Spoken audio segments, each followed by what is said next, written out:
কি মনে হয়, বাইরে থেকে কেনা দই নাকি ঘরে বানানো দই? এটা ঘরে বানানো দই, আমার আম্মুর হাতের। এই ভিডিওটা আমি মোটামুটি আপনার লিকুইড দুধ থেকে নিয়ে মানে দইটা কিভাবে জমে এটার ফুল ভিডিওটা আমি ক্যাপচার করছিলাম আপনাদের জন্য।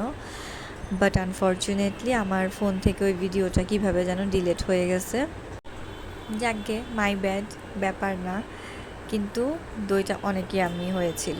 প্রতিটা লেয়ারে আপনার দুধের সর ছিল। অ্যান্ড আমি যখনই এক একটা স্পুন খাচ্ছিলাম দইয়ের, এত ইয়াম্মি লাগতেছিল তার বলার মতো না।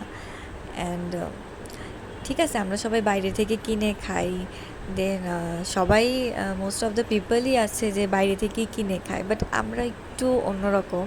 আমার আম্মু আসলে রান্না করতে খুব পছন্দ করে, আর যার জন্য নতুন নতুন আপনার রেসিপি আপনার ট্রাই করে আর কি, যে আম্মু পারে কি না, অ্যাজ এ চ্যালেঞ্জ হিসেবে সে আসলে রান্নাগুলো করে। আর মাঝখান দিয়ে আমাদেরই লাভ হয়, আমরা সব ধরনের খাবার টেস্ট করতে পারি।